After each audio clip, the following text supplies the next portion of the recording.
Caitlin Clark is just like her fans, ready for Fever basketball to be back. CC spoke at practice, talking about how the break was nice. You know, she got to reset. She got to work on some of her skills. So she even talked business. I mean, she's always about basketball business, it seems, except for that little trip to Mexico. But she talked about she was able to individually work on some of the stuff that she wanted to work on, as well as the team working on the stuff they needed to work on, including defense. Here is what Caitlin had to say. This on Scott Agness' YouTube from the media availability. Caitlin Clark. Caitlin, what do you enjoy most about this break that you had? Good question. I don't know. I think just getting some time to relax and reset.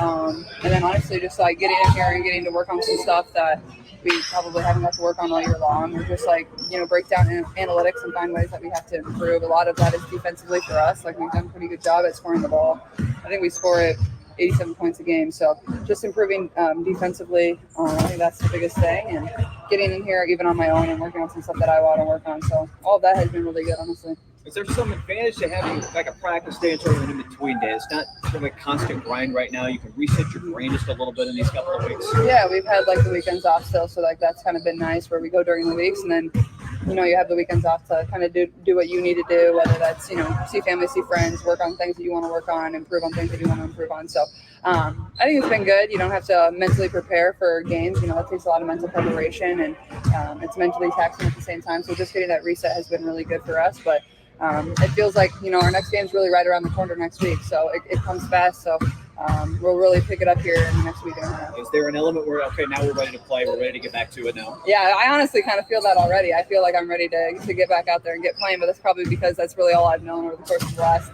year. So I feel like I'm kind of at that point. What did you personally learn in the first half of the season that you can take into the second half?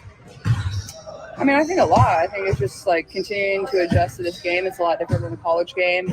Learning it from game to game and taking that with me, and seeing how defenses are guarding me, learning my teammates, building relationships with them, building that chemistry. That's the best way we can improve. So honestly, I could probably make a long list of the things I've learned. It's just continuing to add to that every day and carry it over, and I think I'm continuing to do a good job of that. I was going to say, back it up a little bit. You haven't really taken a break in a while. How do you think that you can take this break, this mental break that you've been able to have, and take it into the best part of you in this next half of the season? Yeah, I'm going to do my best. I mean, it's still really hard basketball, like playing at this level. Everybody's going to be competing really hard coming back from the break, obviously with playoffs on the line, and one or two games can really decide the difference between that 8 and 9 spot. And obviously we're in 7th place right now, but that can change from game to game, as we know. So I think it's the little details, the little margins, that's going to be what's important for us, and focusing on that every single day. And I'm just going to try to come back and compete, and hopefully have a little more legs under me, have a little rest under me. There'll be games that are really good for us, and ways that we improve, but it's basketball. There's gonna be days that aren't as tough. It's gonna be finding ways to win when things aren't going our way too. Christy said last week that they had some sort of team building things away from basketball planned for this Here comes the Christy sides compliment. Any of that stuff? I know we have a big one tomorrow. I'm trying to think if we had like a speaker comm. We've been doing like a lot of just little games. Like today we had a home run derby. Of course I won. But yeah, just like little fun competitions that, are outside of basketball, where you can just kind of let loose and have fun and compete against your teammates. Obviously it still has to be competitive because that's what we're all made of. So it's been fun to see everybody kind of compete outside of their element too. How does that show up on the court then when games start?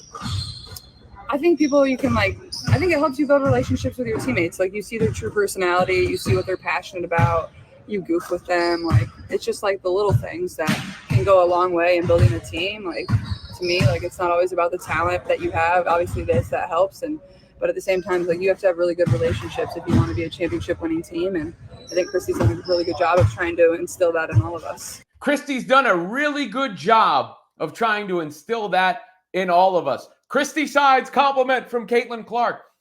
Scott was one of the media members there. I'll put the link to his YouTube below if you want to watch more of that. Obviously, I played plenty of it right there. But I did find that funny that Caitlin Clark gave a Christy Sides compliment. Is everybody going to be okay? Is everybody going to be all right out there? Look, and you love her attitude. You got to love her attitude, being all about business, being all about basketball. even taking the time off to work on her own game, right? Like that is significant.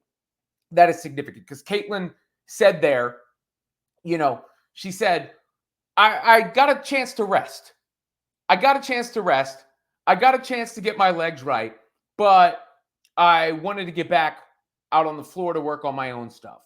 I'm eager for us to get back out on the floor.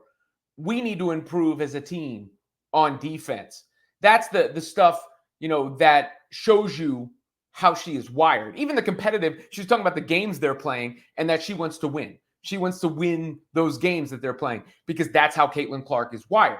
And I wouldn't be surprised if, you know, the Fever go on a real run here. If her jump shot comes back a little bit from 3 on top of the other numbers she was put up, she was averaging 20 points a game, 6 rebounds, and 12.5 assists in July. Those are MVP numbers, not Rookie of the Year numbers.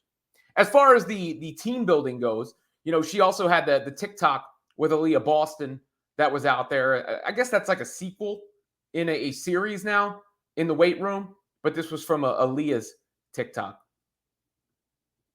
All right, we are back with another weight room lift. Here we go. Oh, the girl is strong. Oh, buffering. Strong. There we go. I'll go back for you. Raw is strong. There you go, Caitlin with the lift. Wearing a stupid little outfit. Cute. Yes, hit it. Hit it. Yep, you do. Yeah. Break time. Boom. What? I guess that's Katie Lou Samuelson's baby. Ooh, get it strong. Cause who messing with Les? Nope. Get it live. Post lift swole. All right, So we're back that with friendship another. from Aliyah Boston and Caitlin Clark is really nice to see, right? You've seen the camaraderie on the court. That's obvious, the chemistry on the court.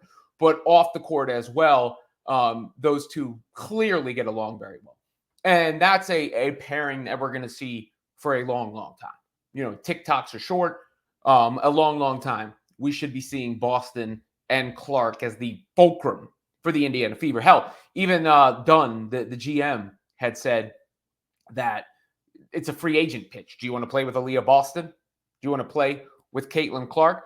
Nonetheless, they're playing with their current teammates. They need, you know, Lexi Hull and Katie Lou Samuelson to be nice if they were one player. Lexi Hull's energy and defense and Katie Lou's shooting. They need those players to contribute in the second half or whatever it is. I mean, it's technically past the half. But once play resumes, they need those two to really contribute. They need Melissa Smith to make smart plays, to give consistent effort. You know, she's the fourth most talented player on the team, if not higher than that. But, you know, the most consistent producer offensively beyond the 3 All-Stars who you can rely on. But the Fever rely a little too heavily on the 3 All-Stars. Nonetheless, people are fiending for some Indiana Fever action, and it looks like Caitlin's ready to get back on the court as well.